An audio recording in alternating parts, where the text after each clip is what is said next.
Bom, Evangelho de João, capítulo 11, versículo 25, diz assim, João 11, 25. Eu sou a ressurreição e a vida, aquele que crê em mim, ainda que morra, viverá. Vamos ler juntos? 1, 2, 3. Eu sou a ressurreição e a vida, aquele que crê em mim, ainda que morra, viverá. Vamos orar. Obrigado, Senhor, por essa manhã na Tua presença. Como já nos sentimos abençoados aqui, de cantar tantas verdades a respeito da fé, da Tua palavra, através das orações, através de tudo que aconteceu. Muito obrigado, Pai. E nós pedimos pela Tua misericórdia que o Senhor siga falando conosco, através da pregação da Tua palavra. Dá-me graça, simplicidade e unção, e que em tudo Jesus seja glorificado. Amém e amém, Senhor. Bom, até o capítulo 6 de João, Jesus desenvolve o ministério mais na Galileia. A partir do capítulo 7, ele vai para a Judéia e vai especificamente para Jerusalém, porque lá vai acontecer a festa chamada de Sucote, ou a festa dos tabernáculos, a festa das barracas, onde o povo rememorava a provisão divina, quando esse povo habitava em tendas no deserto, durante aquela peregrinação de 40 anos. E havia ali rituais de provisão, das provisões de Deus durante todo esse tempo. Inclusive, o uso da água, era uma atividade dessa festa dos tabernáculos, e uma espécie de procissão dos sacerdotes saíam em direção a Siloé, e lá buscavam água no tanque, vinham e derramavam aquela água sobre o altar, e havia aquela festa, aquela memória, do que Deus havia feito no deserto e tal. E foi nesse contexto que Jesus falou, no versículo 37 e 38, se alguém tem sede, venha a mim e beba, como diz a Escritura, do seu interior fluirão rios de água viva. Capítulo 7. Depois disso, possivelmente nessas barracas mesmo, uma mulher foi pega em flagrante adultério, capítulo 8, e foi levada na presença de Jesus. Vocês lembram da história?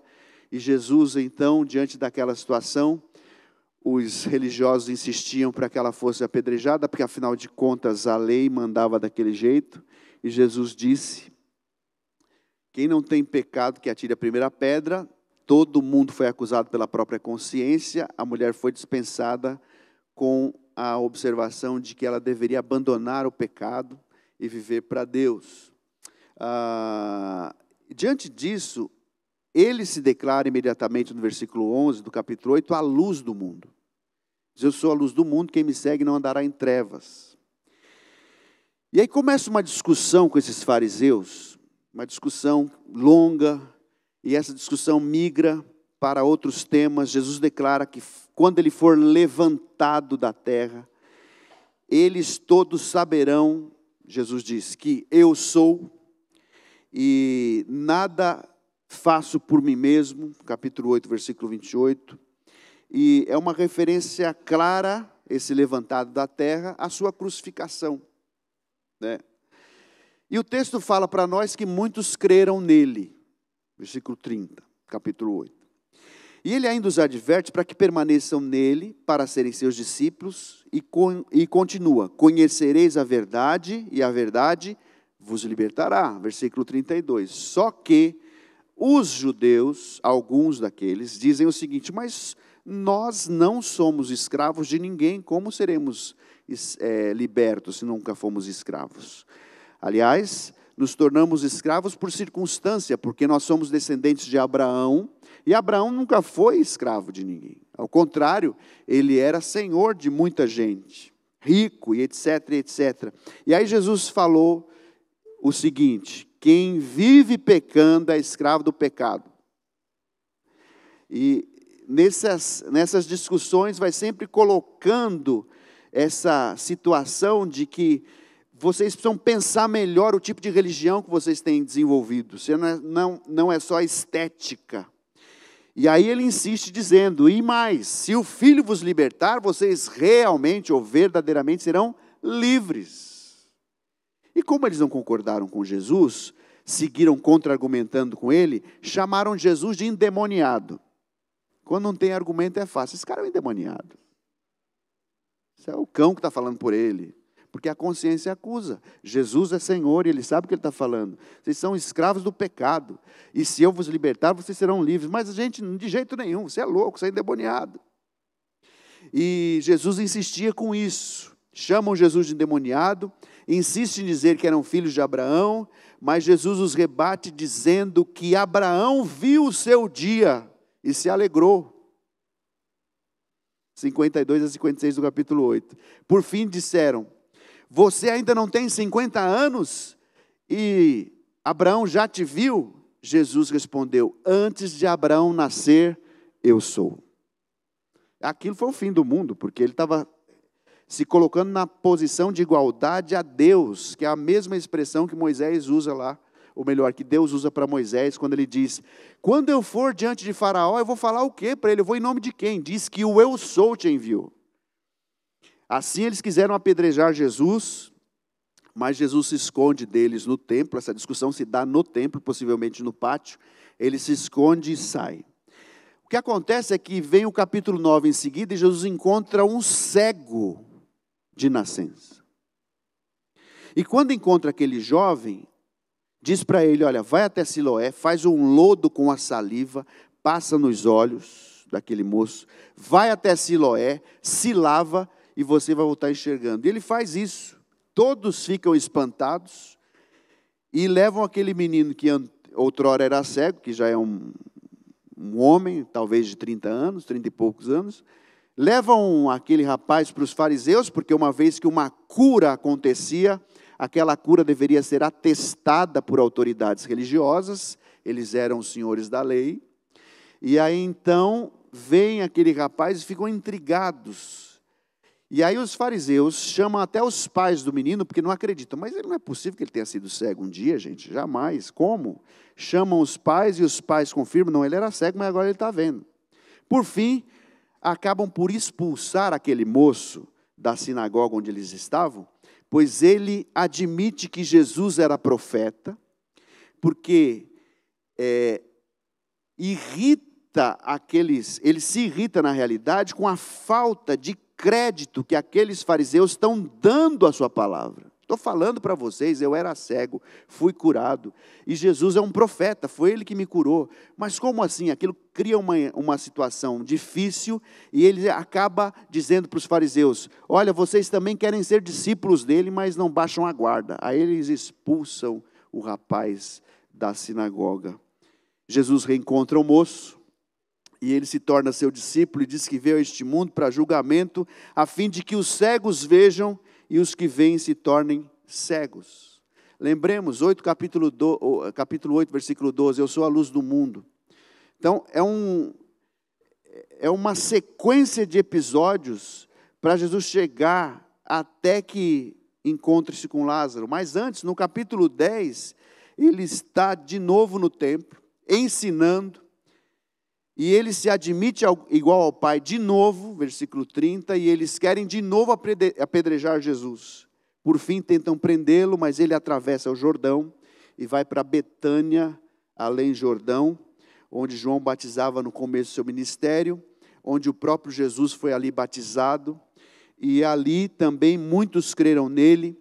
E este local ficava distante 1 ou 2 dias de caminhada de Jerusalém. Não existe muita precisão nisso, porque ele recebe a notícia e chega 2 dias depois. Fica lá 2 dias e chega depois de 2 dias também. Então, no 4º dia da morte de Lázaro, Jesus chega em Betânia. Enfim, isso é somente para ilustrar uma coisa muito séria que o Evangelho de João traz para nós. Que Jesus traz uma série de ensinos sobre sua pessoa, atestando que ele é o Messias, de fato, sempre debaixo da perspectiva de que ele dizendo: eu sou. Eu sou. Então ele diz que ele é o pão da vida no capítulo 6, a luz do mundo no capítulo 7, a porta das ovelhas e o bom pastor no capítulo 10, a ressurreição e a vida, como a gente leu no capítulo 11, o caminho, a verdade e a vida no capítulo 14, a videira verdadeira no capítulo 15, são os 7 eu sous, embora haja 9 em João. Alguns pregadores pregam sobre os 7 eu sou de João. Assim, o capítulo 11, onde acontece a ressurreição de Lázaro, encerra muitos simbolismos da vida e ministério de Jesus. O ministério público de Jesus se encerra nesse capítulo também, porque até o capítulo 6, Galileia, do 7 até o 11, Judeia, e depois da Judeia se concentra em Jerusalém de novo, onde ele vai ter conversas específicas só com os discípulos a partir do capítulo 12 até o 18, quando ele é preso no Getsemane. Então o Evangelho de João é um evangelho diferente, mas que mostra para nós detalhes que os outros não nos trazem. E quando Jesus está em Betânia, além do Jordão, as irmãs de Lázaro mandam avisar Jesus que Lázaro, que dizem aquele a quem amas, está doente. Esse era um pedido urgente para que Jesus chegasse a tempo de encontrar Lázaro com vida. Quando chega a notícia, olha, a pessoa está doente. É assim, tipo, vem se despedir, mais ou menos. Quem já recebeu notícia assim sabe do que eu estou falando. Porque a pessoa está mal. Quando não, muitas vezes a gente chega, a pessoa já partiu. Olha, está doente. Agora, ele recebe essa notícia e ao invés de ter pressa, o texto diz para nós que Jesus ficou ainda naquele lugar por 2 dias depois do aviso.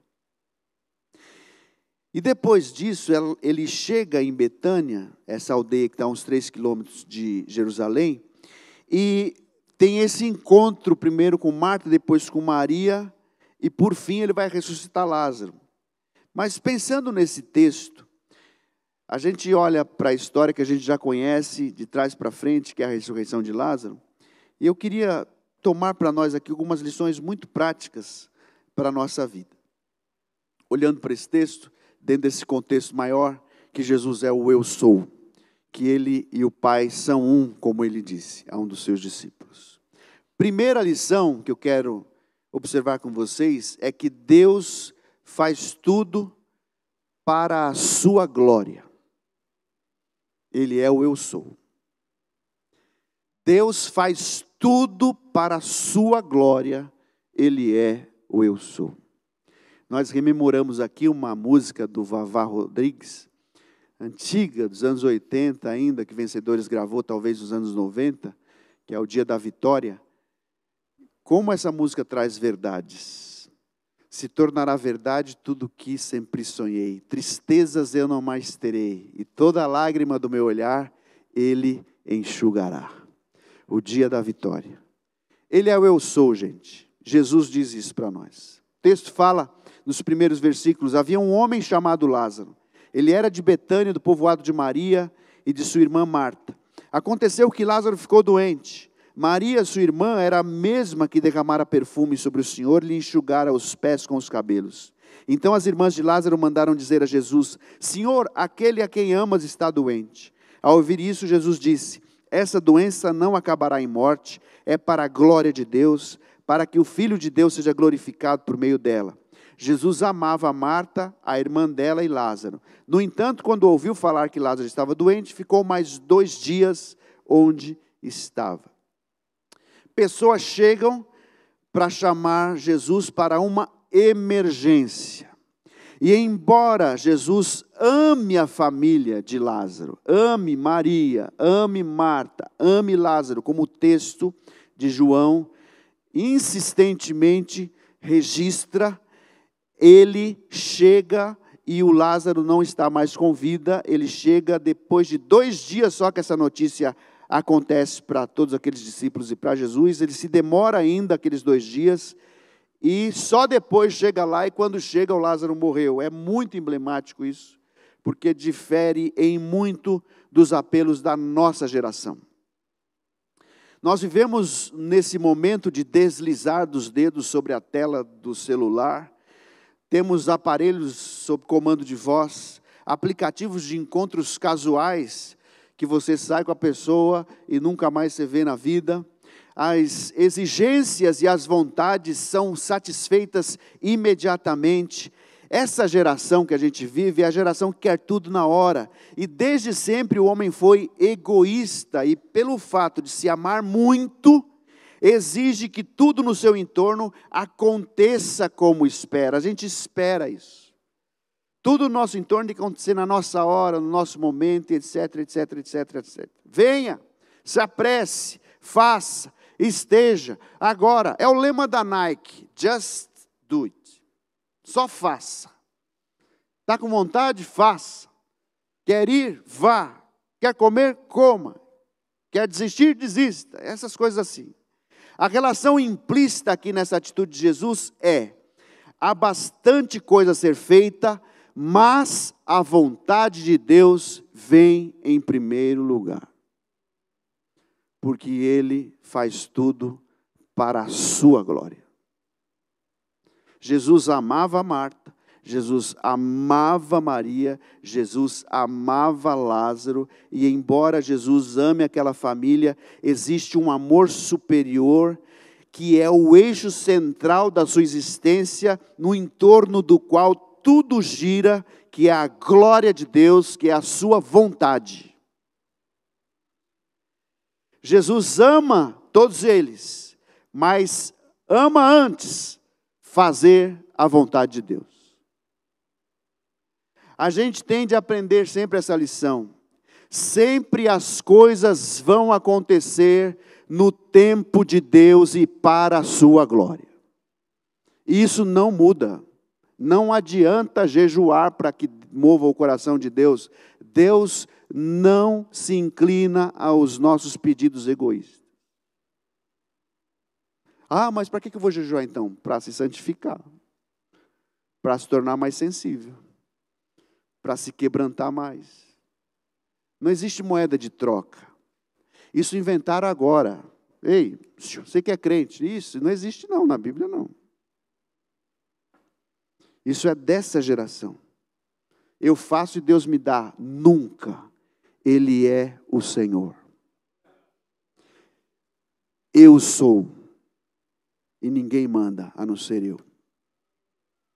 Jesus falou que o cego estava naquela condição para a glória de Deus. Jesus falou que Lázaro passaria por tudo aquilo para a glória de Deus. Jesus se demora 2 dias para a glória de Deus. Esquisito que eu vou dizer agora, mas você está desempregado para a glória de Deus. Esse casamento está desse jeito para a glória de Deus. Essas relações estão assim para a glória de Deus. E Deus está falando muitas vezes através dessas relações e de tudo mais. Presta atenção. Vive uma vida diferente, porque tudo deve ser para a minha glória. E como diz o Salmo 115:3, no céu está o nosso Deus e faz tudo que lhe dá prazer. É para o prazer de Deus que a gente existe, não é para o nosso. Quando a gente inverte essa relação, nós somos as pessoas mais frustradas da face da terra. Ai, Deus não me ama, não me quer. Limpa esse nariz. E para de bobeira. Esse cristianismo que ensinaram é errado. E o que a gente prega aqui não dá muito ibope, não. Mas a gente insiste em abrir esse livro e a gente só toma na cabeça. Porque Ele diz para nós que no céu está o nosso Deus e Ele faz tudo o que lhe dá prazer. Lázaro morreu. Eu sei. Jesus sabia. Deus diz de si mesmo: eu sou o primeiro e sou o último. Além de mim não há Deus. Quem então é como eu? Que Ele se anuncie, que Ele se declare e se exponha diante de mim. Disponha diante de mim o que aconteceu desde que estabeleci meu antigo povo. e que o que ainda está para vir, que todos predigam as coisas futuras e o que irá acontecer. Não tremam, nem tenham medo. Não anunciei isso e não predisse muito tempo atrás? Vocês são minhas testemunhas. Deus falando isso pelo profeta Isaías. Vocês são minhas testemunhas. Há outro Deus além de mim? Não. Não existe nenhuma outra rocha que eu conheça. Se Deus reconhecesse outra rocha, outro Deus, isso seria um contrassenso e uma aniquilação de Deus, naturalmente. Porque Ele é o único Altíssimo. Ele é o único digno de ser adorado. Ele é o único que pode pleitear para si prazer por si só. Porque Ele é o único Deus que há. Por outro lado, a demora de Deus não significa que Ele seja sádico. Eu vou demorar mais um pouquinho para... Não. O texto diz que Jesus chorou, versículo 35. Menor versículo da Bíblia, né? Acho. Ele não tem interesse em ver seus filhos sofrer, mas Deus trabalha com propósitos. E o propósito principal de Deus não é te beneficiar. O propósito principal de Deus é a sua própria glória. Deus os ama, mas ama muito mais a sua própria glória. Tudo o que Ele faz só tem um propósito: glorificar o seu nome. Ele sim pode ser centralizado em si mesmo. Não, você não é o principal nem eu, é Ele. E quando a gente entende isso e vive nessa perspectiva, uma vez que nós nascemos de novo, nós somos as pessoas mais felizes da face da terra. Deus é soberano e nos chamou para participar disso. Eu sei que é difícil passar de muitas situações, mas isso não muda o fato de que Deus só tem um propósito: a sua própria glória. Ele não precisa de anjos, não precisa de mim nem de você, não precisa de nada. Ele é completo em si mesmo.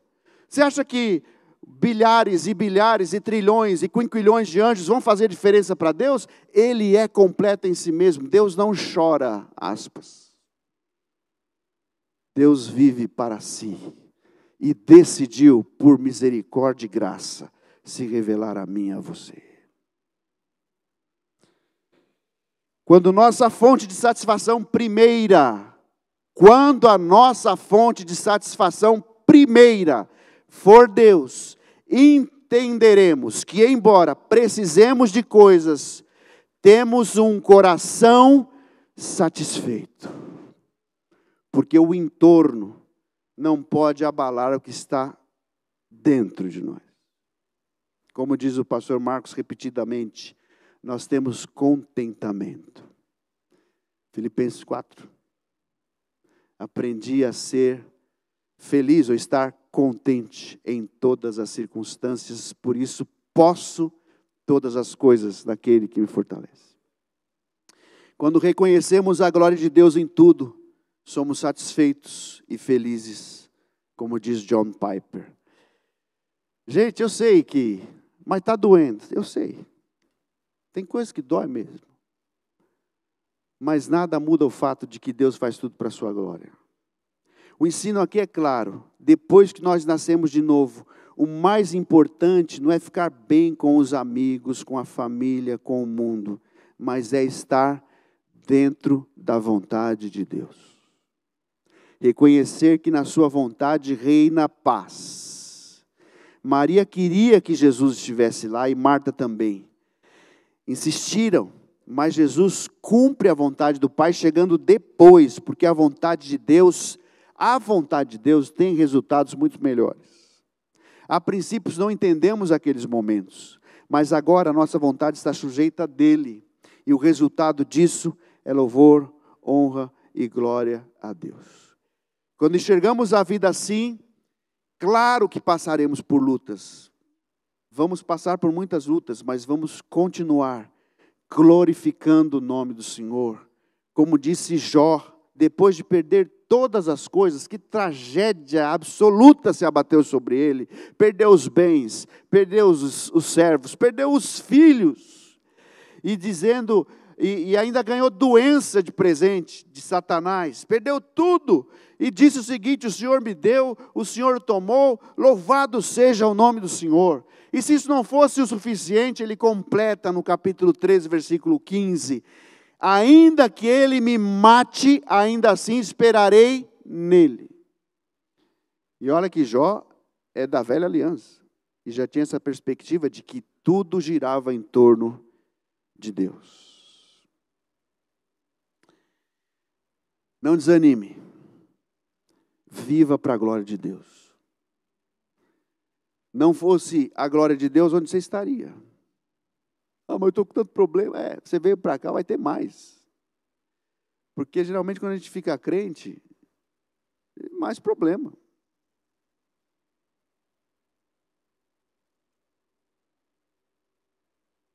Apertei esse negócio que foi lá na garganta. Aleluia. Segunda lição, depois você edita esse negócio aí. Primeira é que tudo é para a glória de Deus, e a segunda é que o evangelho implica em perdas nessa vida. Não falaram isso para você? Bem-vindo. Evangelho implica em perdas. Depois de dizer tudo isso, prosseguiu dizendo-lhes: nosso amigo, versículos 11 a 15, né? Nosso amigo Lázaro adormeceu, mas vou até lá para acordá-lo. Seus discípulos responderam: Senhor, se ele dorme, vai melhorar. Jesus tinha falado de sua morte, mas os seus discípulos pensaram que ele estava falando simplesmente do sono. Então lhes disse claramente: Lázaro morreu, e para o bem de vocês estou contente por não ter estado lá, para que vocês creiam. Mas vamos até ele. Esse é o discurso da Bíblia, irmãos, de que o evangelho implica em perdas. A morte de Lázaro é muito emblemática. Lázaro, de fato, morreu. A consequência da vida cristã é essa. A gente morre. A consequência da vida cristã é a nossa morte. A gente morre para o mundo, para os prazeres, para as coisas, a gente morre para nós mesmos.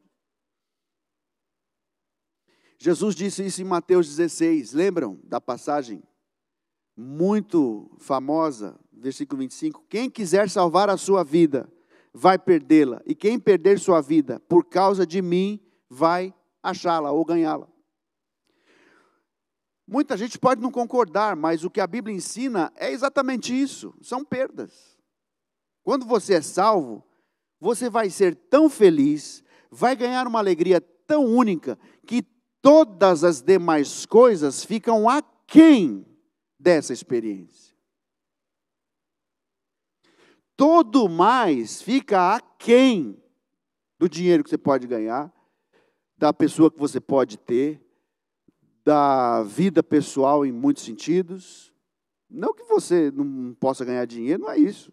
Nem que você não possa desenvolver uma relação com alguém e etc, etc. Não é isso, a ideia não é essa, mas o principal é essa primeira experiência com o Senhor. Sabe? Todas as demais coisas ficam aquém. E não literalmente, mas você realmente se transforma, não literalmente, mas realmente, você se transforma num ET. Minha casa.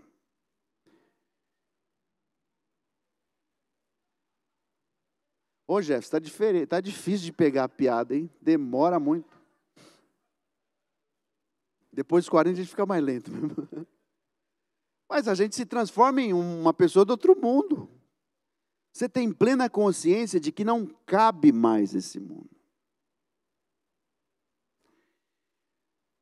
De que você foi feito para outro lugar. Sabe, de que as coisas daqui são passageiras. o seu trabalho, o seu estudo, a própria constituição familiar, são coisas que o tempo vai consumir.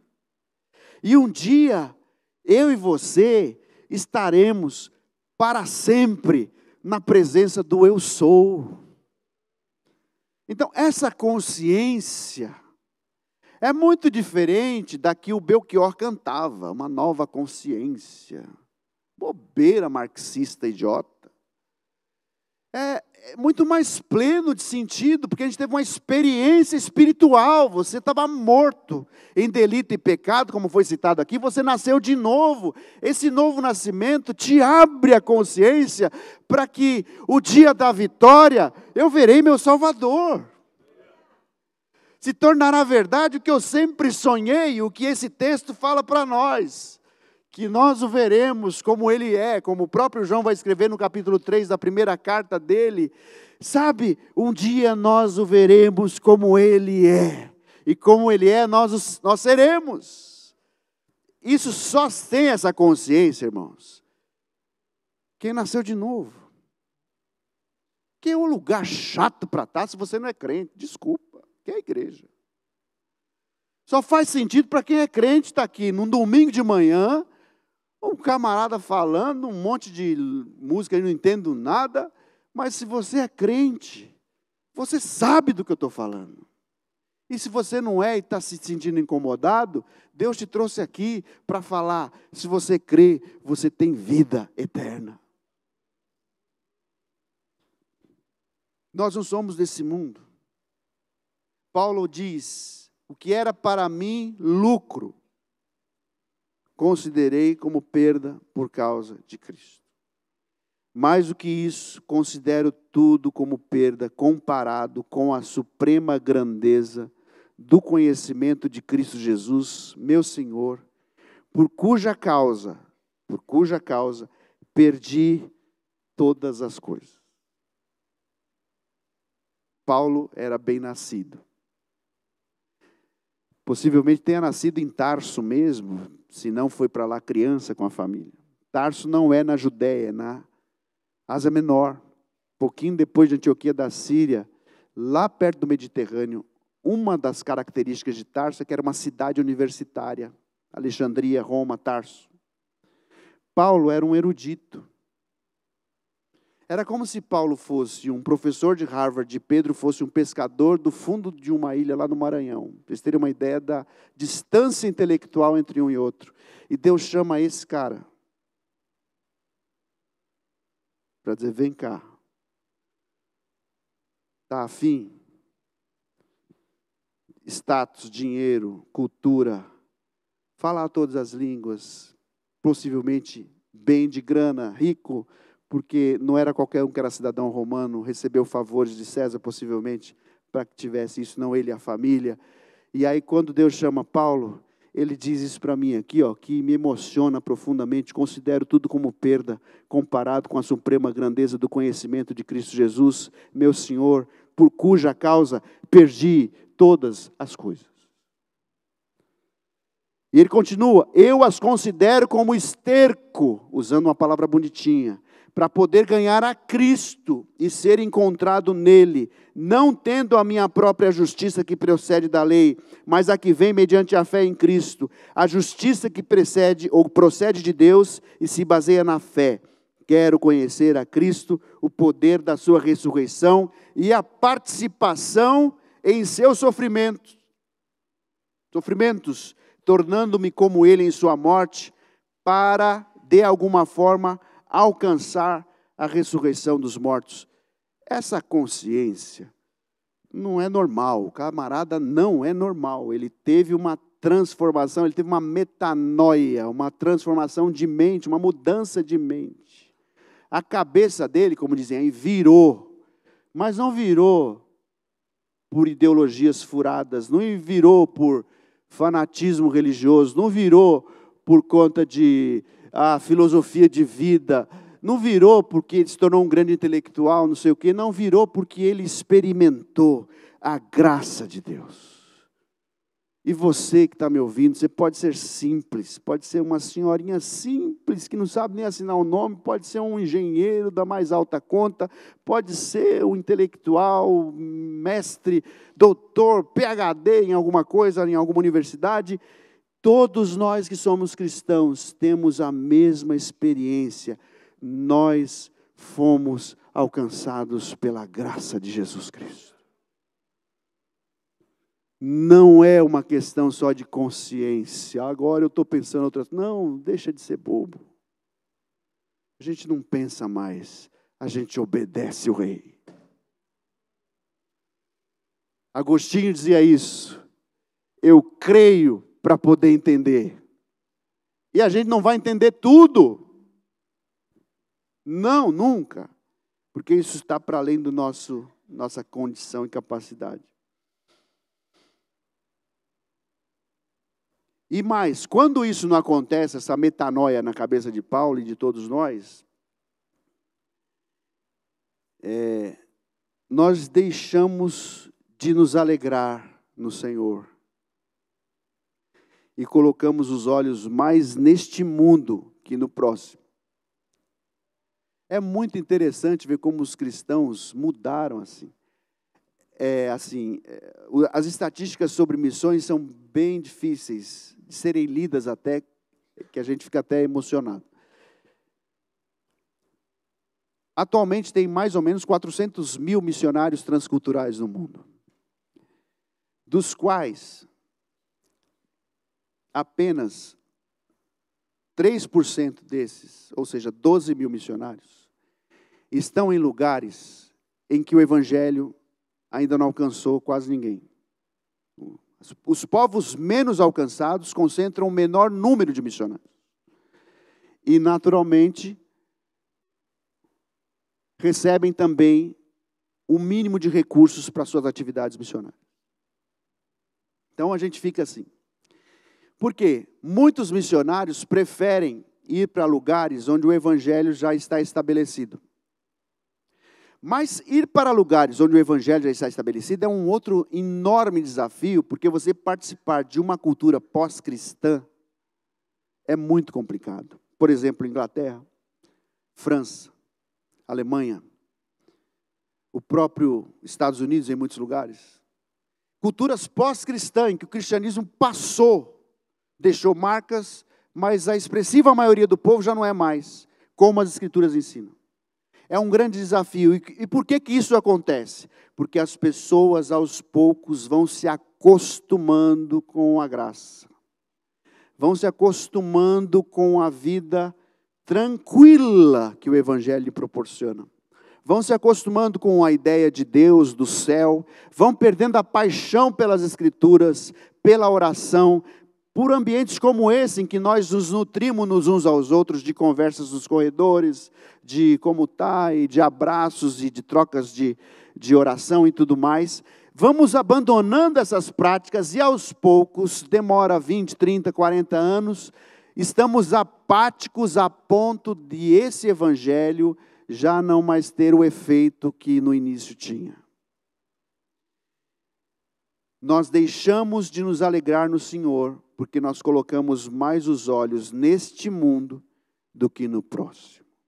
Isso é um risco que todos nós corremos, e que Deus tenha misericórdia de nós. E para encerrar minha fala, então, a primeira orientação ou observação que faço desse texto é que Deus faz tudo para a sua glória. Ele é o eu sou. A segunda orientação é que o evangelho implica em perdas nessa vida.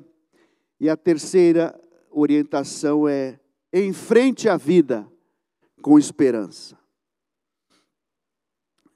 Disse Marta a Jesus: se o Senhor estivesse aqui, meu irmão não teria morrido. Mas sei que mesmo agora Deus te dará tudo o que pedires.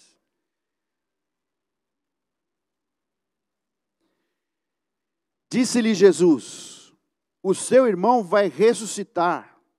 Marta respondeu: eu sei que ele vai ressuscitar na ressurreição, no último dia.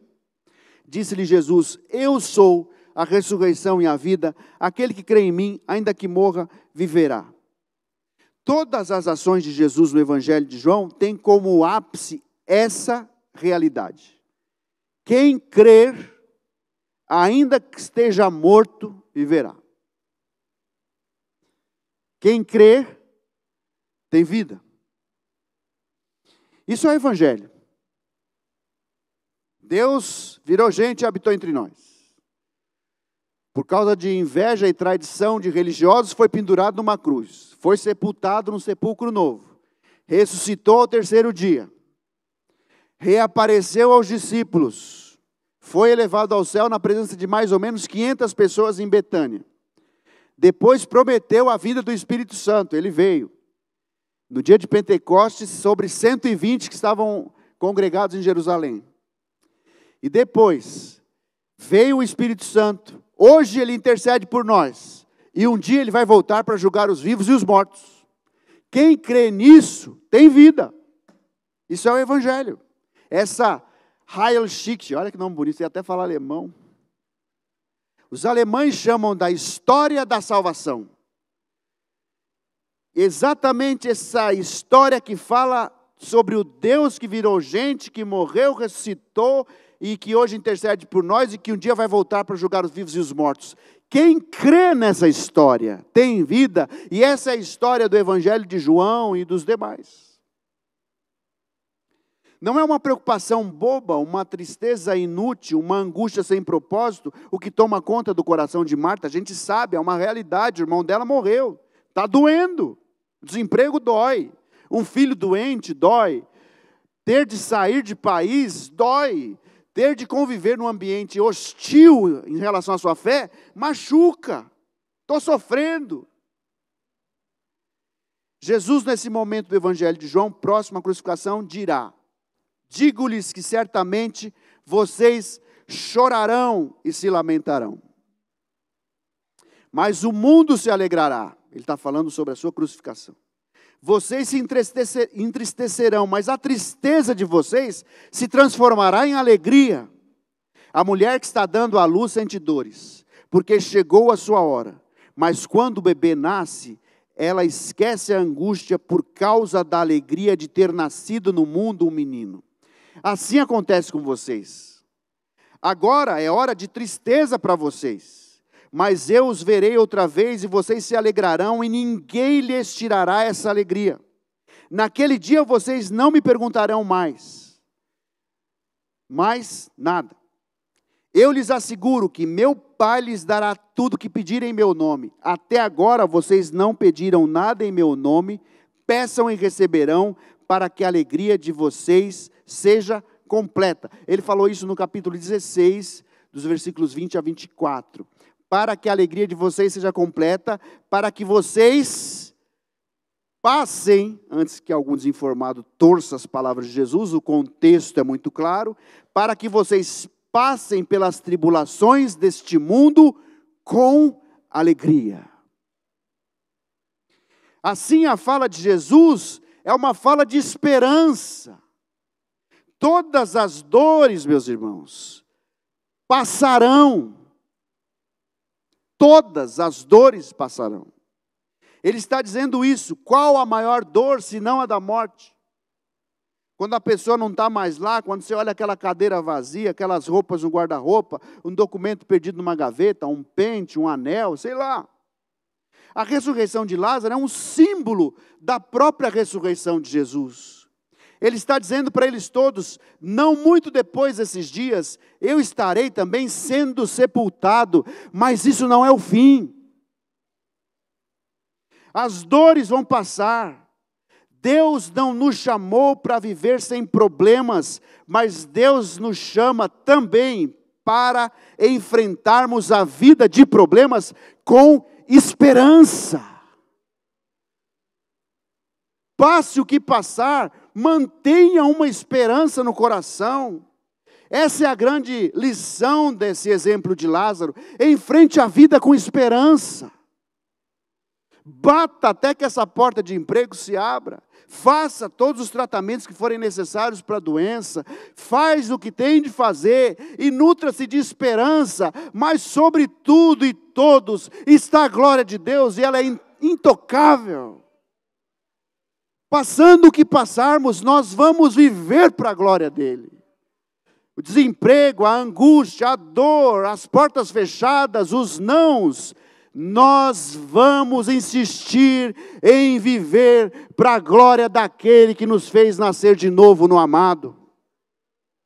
Ninguém sabia que Jesus tinha poder de ressuscitar mortos, aqui não. Por isso que a fala é tão para baixo. Se o Senhor estivesse aqui. Se o Senhor pudesse. Se o Senhor se adiantasse um pouquinho mais. Ninguém sabia disso. Eles sabiam que ele curava pessoas, que ele pregava muito bem, que realizava sinais. Mas depois que tinha morrido, parece que não tinha mais jeito. Mas Jesus mostra o contrário. Depois de 4 dias, porque os judeus tinham a ideia de que o espírito do morto ficava pairando sobre ele em até 3 dias. Ficava lá.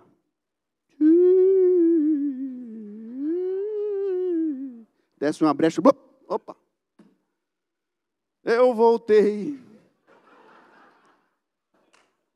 A ideia de que certamente gente voltou à vida por uma questão de catalepsia, né, que é um problema médico. Os médicos estão aqui, podem me ajudar melhor com isso. Mas no 4º dia já descartava a possibilidade. A fala de Marta é essa, já cheira mal.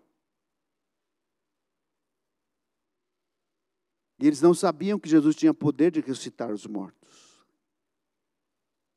Mas Jesus diz para eles, tirem a pedra. E elas têm essa fala, já cheira mal. Jesus não dá atenção a elas, tirem a pedra. E diz, Lázaro, sai para fora. E Lázaro sai do sepulcro. Aquele que estava morto durante 4 dias, foi visitado pela vida. E aqueles vermes se desfizeram. E toda aquela coisa que a morte impõe, foi embora. E Lázaro sai para fora. Mantenha a esperança. Passe pela vida com esperança. Deus vai abrir as portas de emprego para você, meu irmão, minha irmã. Deus vai fazer você casar bem. Aquele traste não prestava mesmo. Deus vai te abençoar financeiramente. Deus vai cuidar da sua vida. Deus cuida de nós, irmãos. Mas nós nunca podemos esquecer que dele é a glória.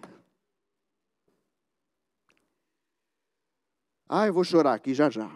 Bom, aonde teve aqui a Nauzira Nascimento, que foi um tremendo. A fala da Nauzira e a fala do menino da tarde foram as especiais. Nauzira, eu lembro do Dr. Shed falando da Nauzira. Ela estava onde mesmo? Fala de novo. Angola, exatamente. Eu anotei aqui, mas não sei onde está. O Dr. Shed pregando, não aqui, mas do outro lado, 215, ele falou, orem pela Nauzira Nascimento. Nossa missionária da Junta de Missões sumiu. A Nauzira é louca, eu entendo. Porque, afinal de contas, fazer o que ela fazia era para poucos. Angola estava vivenciando uma guerra civil terrível e todos os estrangeiros foram tirados dos lugares de risco. Ela disse, eu não saio daqui. Tinha lá um seminário com os meninos e meninas que estavam se preparando para o ministério e ela não saiu de lá. Teve um determinado momento que o próprio governo, o ditador que era comunista, manda chamar essa missionária maluca. E chamaram ela, e ela tremendo na frente dele, e ele dizendo, como assim? Tudo lá no teu entorno foi atacado de bomba e não tem mais nada em pé, e só o teu seminário está em pé. Ela fala, é Deus, né? Não tem nenhuma proteção outra que não Deus. Então Deus preservou até nisso. Mas ela foi nesse campo missionário durante 17 anos, evangelizando naquelas regiões de Angola durante a Guerra Civil. E depois de servir 17 anos, ela que sofreu tantas situações e angústias, e dizendo assim, ai Senhor, essa é a última vez. Mas assim, essa oração se repetiu centenas de vezes, né? Essa é a última vez, essa é a última vez. Teve um momento que era de fato para ela voltar para o Brasil. Quando ela voltou, dentro do avião ela falou, eu não tenho casa. Eu servi o tempo todo, mas não tenho casa. Eu vou morar onde? Alguns irmãos abrigaram, ela ficou em casa e tal. A igreja levantou uma oferta e deu um apartamento para ela na Santa Cecília. Ela tem casa. Ela se achava velha para continuar estudando. Fez o doutorado. Ela dá aula na mesma universidade, na mesma faculdade que nós, na Teológica de São Paulo e outros cursos. Por que eu estou dizendo isso? Não estou falando para você ser missionário no Angola, não. Não sei que Deus te chame, né? Porque Deus, Ele que sabe da sua vida. O que eu estou dizendo é que Deus cuida. Cuida do seu coração na presença dEle. Porque o resto, gente, Ele faz. O resto, deixa com Ele. Você vai ser uma bênção se você aplicar esse coração nas mãos do Senhor. É tudo para a glória dEle. É tudo para a glória dEle. Tudo. Não esquece disso. Vamos orar. Fique em pé comigo.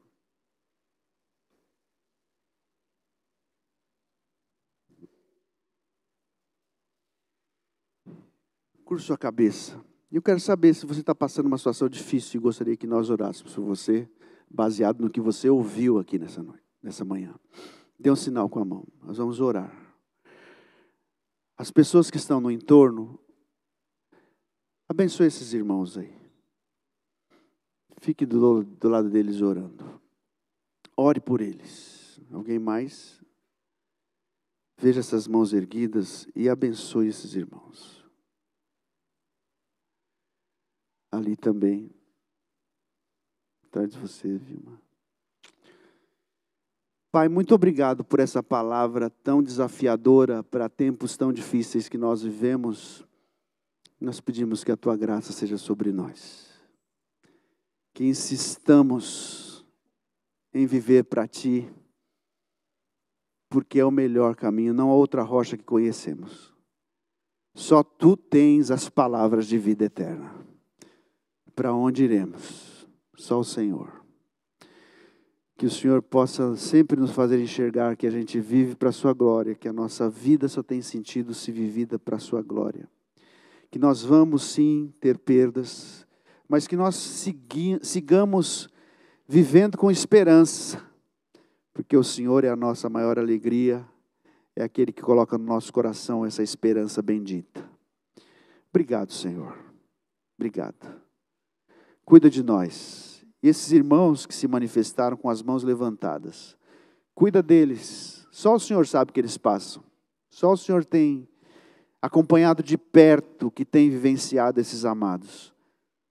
Nos ajude a não sermos tropeço na vida deles, mas nos ajude a abençoar a vida deles. Em nome de Jesus. Essa é a nossa oração. Amém. Aplauda o Rei, celebre o seu nome.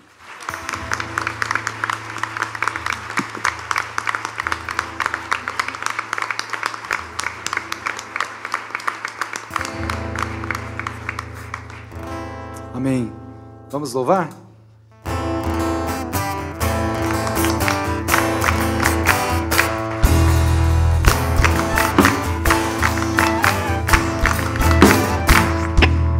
Assim como a noite aguarda o sol, como a brisa sonha um dia soprar, como a terra seca espera a chuva, como o rio anseia pelo mar, eu desejo tanto ver o dia chegar. O dia da vitória em que virá meu Salvador. Se Jesus Cristo, o Senhor, virá nas nuvens para me levar, se tornar tornará verdade tudo o que sempre sonhei. Tristezas eu não mais terei, e toda lágrima do meu olhar Ele enxugará.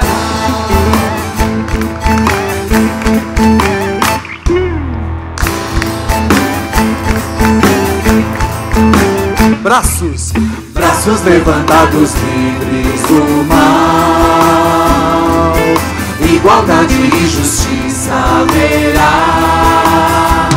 Já não mais terá morte ou guerra, novo céu e uma nova terra. Eu desejo tanto ver o dia chegar, o dia da vitória em que virá meu Salvador. Se Jesus Cristo, o Senhor, virá nas nuvens para me levar, se tornará verdade tudo o que sempre sonhei. Tristezas eu não mais terei, e toda lágrima do meu olhar Ele enxugará. O dia da vitória em que virá meu Salvador. Se Jesus Cristo, o Senhor, virá nas nuvens para me levar, se tornará verdade tudo o que sempre sonhei. Tristezas eu não mais terei, e toda lágrima do meu olhar Ele enxugará.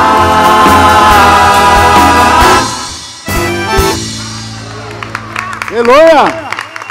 Dia da vitória.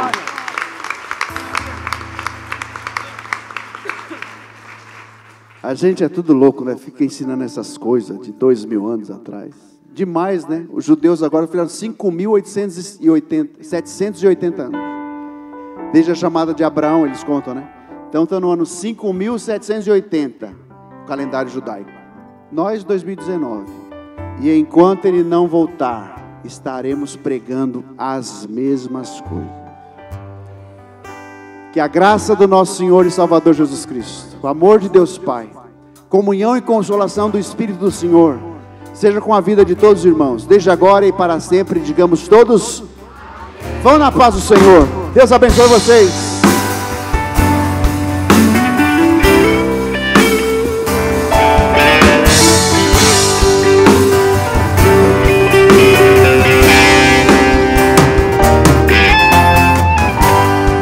Pode livrar quando o Senhor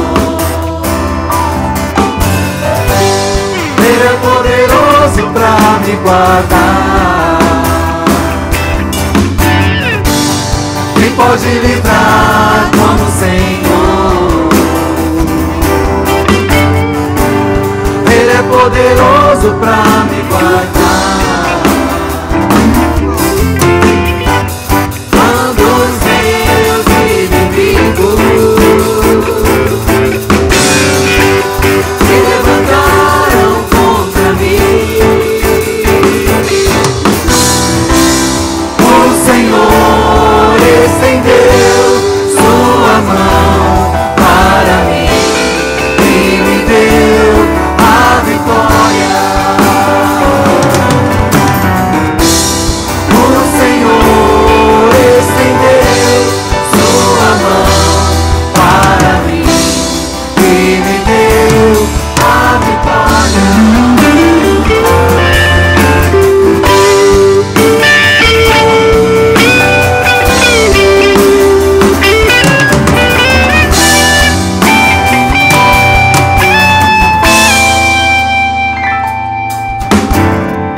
Pode livrar como o Senhor. Ele é poderoso pra me guardar.